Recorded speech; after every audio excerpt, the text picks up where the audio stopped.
After multiple violent attacks, the calls for a safer MARTA transit system are now growing louder. Yeah, on top of the ongoing investigation by the Trump administration, state lawmakers are demanding answers from MARTA. Atlanta News First senior reporter Patrick Quinn live from the Midtown MARTA station. And Patrick, with 1 week until Atlanta's first World Cup game, the state is looking to protect visitors and locals too.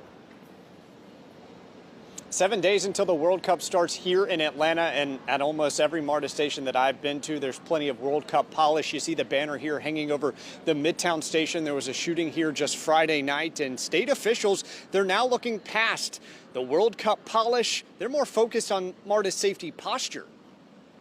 State lawmakers sent this letter to the head of MARTA seeking prompt answers to the transit system's safety posture on the heels of 2 violent attacks on board MARTA trains. In it, the Republican Senate and House Majority Leaders wrote, quote, "These events have continued to raise our concerns regarding security measures throughout the transit system. On May 30th, 66-year-old Margaret Swan was stabbed to death while riding a MARTA train.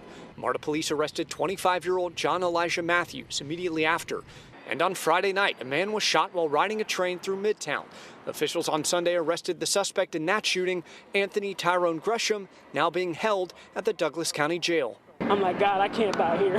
That was like, I'm literally free. I started shaking. For this to happen on the train is crazy. I've never seen that in my life. Republican Senator Jason Anavitarte and Republican Congressman Chuck Efstration are giving MARTA until June 17th to respond to 3 main questions. What is the agency doing in the wake of these incidents? What is it doing to help secure the system for World Cup visitors? And how is it using public funding for public safety?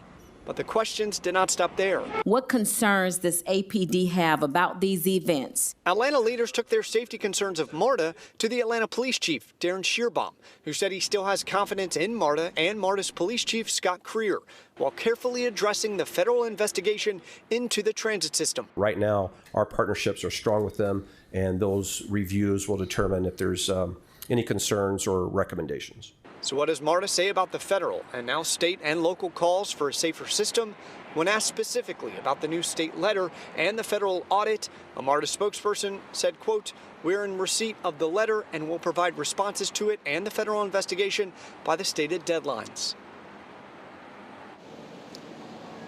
So what is crime like right now across Atlanta? Well, Atlanta Police Chief Darren Shearbaum, he gave an update today. Year over year, crime, in fact, in Atlanta is down 14%. Shootings in Atlanta, he said, are down 3%. However, he pointed out the one statistic that's going up right now, aggravated assaults, like the one here on Friday, up 22% across Atlanta. We're live in Midtown tonight. Patrick Quinn, Atlanta News First.